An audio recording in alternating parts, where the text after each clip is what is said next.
body bags were horror lies. Who is this irresistible creature who has an insatiable love for the dead?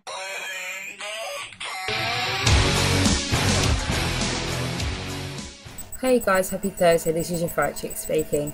Okay, so this week's theme is Insect Week, and I've gone for a 1995 made-for-TV movie, Deadly Invasion, The Killer Bee Nightmare. I'm sure some of you will have seen this. It's kind of an unknown, I must admit. I was looking it up, you know, just to make sure I had all my facts in my head straight. And not very many people talk about it. There aren't that many reviews, and it's friggin' expensive on DVD. So if you have it, good for you. I applaud you, because I ain't buying it anytime soon. But yeah, so this one popped straight into my head because I had a really hard time thinking of one, because all the ones I could think of have either been done or kind of didn't fall into the insect category. So, meh, you're getting this one. This will be a quick one. I know I say this every single fucking week, but this will be quick because I don't have that much to say and I'm not giving away every single bloody thing that happens in this film. So yes, right, basic plot.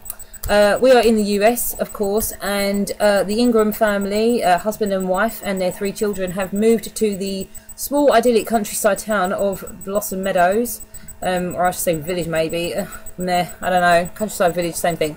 So anyways, they've moved there from the city because they want to open their own orchard, they want to manage their own orchard and start a new life for their children, that whole kind of like apple pie, crawling on the windowsill type life. Yeah, I love one of those lives.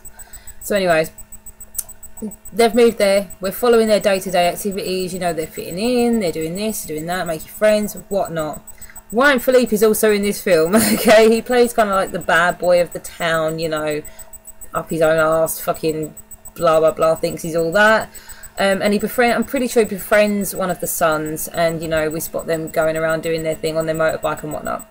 Now, we have a colony of Africanized bees sweeping across the nation at this point. They have made it to Blossom Meadows. Eventually, I think they make it to Blossom Meadows. Because between us watching the Ingram family settle in, we also see the bees making their way towards them, and there are some deaths along the way. That's kind of the first half of the film, you know. Bodies start piling up, but everyone else is unaware. Like, our wonderful family we want nothing to happen to is blissfully unaware of the problems, whilst we get to see some bee deaths. It's kind of good. I mean, there's a couple of scenes that are kind of good, but that is pretty much it. There's a lot of characters walking slowly for 5 minutes and then being confronted by bees and dying type stuff, you know. So it does pad the film out. It's basically padding for the first half. It's not that boring though. There is a wonderful, wonderful scene where the sheriff investigates an old derelict house because he sees that there's people in there. Fuck knows how he saw people in there though, because he was like well far away. But yeah, so he looks through the window, manages to get himself stuck in the window, and sees the bees after seeing the bodies. And the bees like rush towards him, like, but it's the camera, so the camera just does that. He's like doing that thing where they go no, and the camera just goes right down their mouth, and it's meant to be the bees, and it was just really comical. I just was like, okay, never mind. But it was kind of good anyways.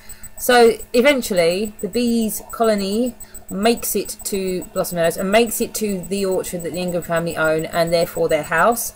But that whilst they have like little hives in the orchard, Ryan Philippe, because he's a dick, decides to shoot it with a shotgun and pisses the entire fucking population of Africanized bees off. You don't want to do that. I mean, I know it ain't real, but I think everyone knows that you shouldn't do that.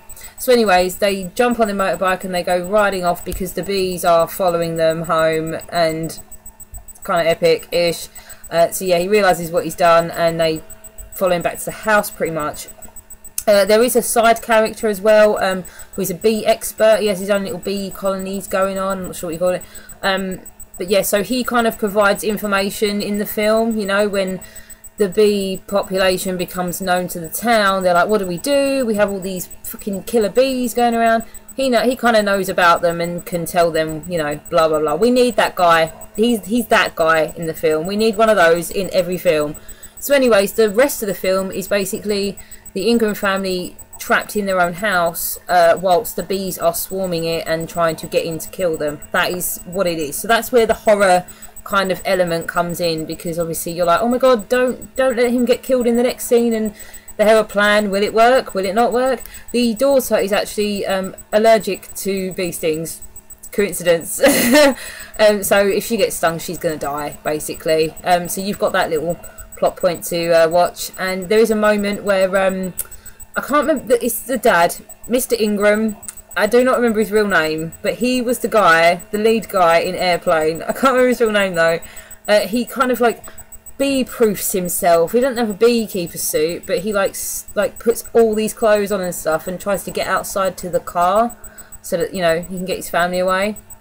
And he just kind of stands there for ages, like swatting bees and trying to protect. And you're just like, dude, they can't hurt you now. You've literally fucking covered yourself from head to toe. Like, just go and then go back. Like, stop fucking about with the bees. You can't, and like, I swear people keep trying to shoot them as well in this. It's like, it's this big. Put your shotgun away. Get a glass or something. I don't know. But yeah, that is the rest of the film. There is a point where the little girl does get stung. I won't tell you if she dies or not, but she does get stung. That's kind of sad and epic and whatnot. But yeah, that is the entire film, okay? Bees come. Poor innocent family trapped in house. Friend who is a massive dick who caused the problem, does fuck all, doesn't help them or anything, but they still try and help him. And then, do they survive or do they not survive? That is the film. And I will see you guys next week. Oh my god, I had such a hard time trying to find a film this week because I've not seen that many insect films, and all the ones I wanted to do were taken, so you got this one. See you next week. Bye.